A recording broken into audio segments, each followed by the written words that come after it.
सरदार@150 अभियान एक जन जागरण अभियान है। यह अवसर है उस पुरुषार्थ को नमन करने का जिसने देश को बंटने नहीं दिया और एक रखा।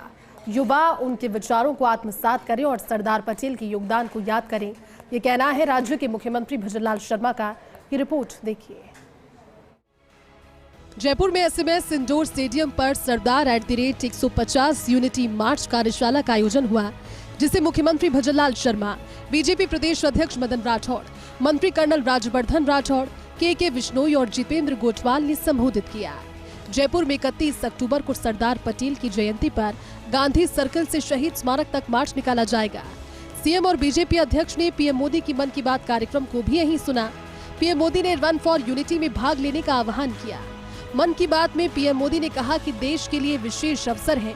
उनके विराट व्यक्तित्व में अनेक गुण एक साथ समाहित थे। सरदार पटेल ने देश की एकता और अखंडता के लिए अद्वितीय प्रयास किए। प्रधानमंत्री ने आमजन से रन फॉर यूनिटी में भाग लेने का आह्वान किया। सीएम भजनलाल शर्मा ने कहा कि सरदार पटेल का अधूरा सपना पूरा करने का काम नरेंद्र मोदी ने किया। कश्मीर आज भारत का अभिन्न अंग है। प्रधानमंत्री नरेंद्र मोदी ने कश्मीर को अक्षुण्ण रखा। भजनलाल शर्मा ने कहा कि धारा 370 की वजह से जम्मू कश्मीर कट्टरपंथ और अलगाववाद का अड्डा बन गया था, लेकिन प्रधानमंत्री के मजबूत नेतृत्व के कारण जम्मू कश्मीर भारत का पूर्ण और अभिन्न अंग बना और सरदार पटेल का अधूरा सपना पूरा हुआ। दरअसल लौह पुरुष सरदार वल्लभ भाई पटेल की 150वीं जयंती के अवसर पर बीजेपी राष्ट्रव्यापी अभियान चला रही है, जिसका नाम सरदार@150 है। ये अभियान 31 अक्टूबर सरदार पटेल की जयंती से शुरू होकर 6 दिसंबर डॉक्टर भीमराव अंबेडकर के महापरिनिर्वाण दिवस तक चलेगा। सरदार पटेल जी की 150वीं जयंती का दिन पूरे देश के लिए एक बहुत विशेष अवसर है। सरदार पटेल आधुनिक काल में राष्ट्र की सबसे महान विभूतियों में से एक रहे हैं। उनके विराट व्यक्तित्व में अनेक गुण एक साथ समाहित थे। साथियों, सरदार पटेल ने भारत के ब्यूरोक्रेटिक फ्रेमवर्क की एक मजबूत नींव भी रखी। देश की एकता और अखंडता के लिए उन्होंने अद्वितीय प्रयास किए। मेरा आप सबसे आग्रह है, 31 अक्टूबर को सरदार साहब की जयंती देश भर में होने वाली रन फॉर यूनिटी में आप भी जरूर शामिल हो और अकेले नहीं, सबको साथ लेकर के शामिल हो। एक प्रकार से युवा चेतना का ये अवसर बनना चाहिए। एकता की दौड़ एकता को मजबूती देगी। ये उस महान विभूति के प्रति हमारी सच्ची श्रद्धांजलि है, जिन्होंने भारत को एकता के सूत्र में पिरोया था। सरदार वल्लभ भाई पटेल उन लोगों में से थे जिन्होंने इस देश के लिए अपना सब कुछ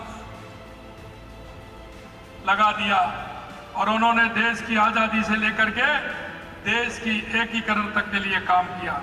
लेकिन आज भी पटेल जी के विचार, उनके आदर्श, उनका संकल्प उतना ही प्रासंगिक है जितना आजादी के ठीक बाद था, क्योंकि उन्होंने जो नींव रखी वह केवल ईंट पत्थर की नहीं बल्कि विचारों, मूल्यों और राष्ट्रीय चेतना की जीती जागती उदाहरण दे सकते हैं। सीएम भजनलाल शर्मा ने कहा कि सरदार@150 अभियान एक जन जागरण अभियान है।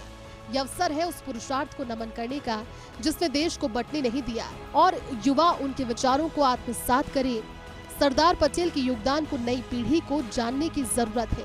भजनलाल शर्मा ने कहा कि 31 अक्टूबर से देश के हर संसदीय क्षेत्र के सभी जिलों में 3 दिन तक 8 से 10 किलोमीटर लंबी पदयात्रा आयोजित की जाएगी। साथ ही एक जिला एक खेल योजना के तहत प्रत्येक जिले में स्थानीय प्रचलित खेल का आयोजन किया जाएगा। 26 नवंबर को संविधान दिवस के दिन प्रदेश के हर जिले से 2-2 पदयात्री सरदार पटेल की जन्मभूमि करमसद से लेकर एकता के प्रतीक स्टैच्यू ऑफ यूनिटी केवड़िया तक देश भर के अन्य पदयात्रियों के साथ 152 किलोमीटर की ऐतिहासिक पदयात्रा करेंगे। बीजेपी प्रदेश अध्यक्ष मदन राठौड़ और खेल मंत्री कर्नल राज्यवर्धन राठौड़ ने कहा कि हमारा देश रियासतों में बटा था, बांटने की कोशिश हुई। ऐसे समय में पूरे राष्ट्र को एकजुट करने का काम यज्ञ के बराबर था। ये काम किया सरदार पटेल ने। उन्होंने कहा कि आज एक भारत श्रेष्ठ भारत की कल्पना पीएम मोदी की है। आत्मनिर्भर भारत की कल्पना भी पीएम मोदी ने की है। मित्रों, इस अभियान का सबसे बड़ा अध्याय शुरू होगा 26 नवंबर को। वो क्यों होगा? क्योंकि 26 नवंबर को संविधान दिवस के दिन, उस दिन हमारे क्षेत्र के हर जिलों में दो पदयात्री सरदार पटेल की जन्मभूमि करमसद से लेकर एकता के प्रतीक स्टैच्यू ऑफ यूनिटी केवड़िया तक 152 किलोमीटर की ऐतिहासिक पदयात्रा देश भर के अन्य पदयात्रियों के साथ करेंगे। 150 पड़ावों पर सरदार पटेल के जीवन और भारत की विविध संस्कृति का उत्सव मनाया जाएगा। हर शाम सरदार की गाथा होगी, जिसमें पटेल जी के जीवन योगदान की कहानियां सुनाई जाएंगी। आपको बताते हुए मुझे ये और भी खुशी हो रही है कि इस अवसर पर युवा कार्यक्रम खेल मंत्रालय माई भारत के माध्यम से विकसित भारत पदयात्रा आयोजित कर रहा है। सरदार वल्लभ भाई पटेल का बहुत बड़ा योगदान है इस देश को एक करने के लिए। उनकी 150वीं जन्म जयंती हम मनाने जा रहे हैं, तो हम सबको गौरवपूर्ण तरीके से इस जन्म जयंती को मनाना चाहिए। हम चाहते हैं कि हमारा देश एक रहे। हम चाहते हैं कि जब लोकतंत्र है इस देश के अंदर, तो सभी में और राष्ट्रभक्ति बहुत आवश्यक है। तो हमें ये राष्ट्रभक्ति का जज्बा पैदा करने का एक अवसर मिला है। हम सब मिलकर के और इस अभियान में हिस्सा बने। प्रत्येक जिले में ये कार्यक्रम होने वाला है। उन्होंने जो इस देश को रास्ता दिखाया है, अपने अनुशासन से, अपनी त्याग और तपस्या से, उस रास्ते पे चलने का एक संकल्प है। आप सोचिए, एक ऐसा समय जब हमारा देश इतने छोटे छोटे जो प्रिंसली राज्य थे उसके अंदर बटा हुआ था, जब पड़ोसी देशों की निगाहें हमारे देश के ऊपर थी, बांटने की कोशिश भी हुई, कश्मीर में जो हमला हुआ था, ऐसे समय में पूरे राष्ट्र को एकजुट करने का काम एक बहुत बड़े यज्ञ के बराबर था। भारत आज़ाद तो हो गया था, लेकिन पाकिस्तान के नापाक मंसूबों के कारण हिंदुस्तान की रियासतें अलग अलग थी। उन्हें एक करने का काम, अखंड बनाने का काम सरदार पटेल ने किया। नई पीढ़ी उनके इस योगदान को जान सके, इस दिशा में भारतीय जनता पार्टी पूरे देश भर में उनकी जयंती को लेकर अभियान चला रही है।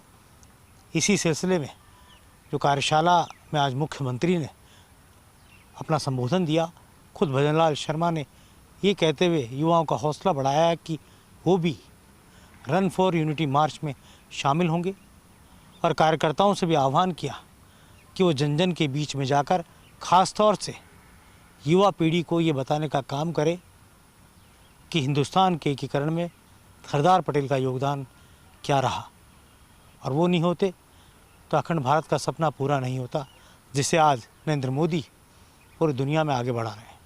कैमरा जर्नलिस्ट तीरथ के साथ योगेश शर्मा, फर्स्ट इंडिया, जयपुर।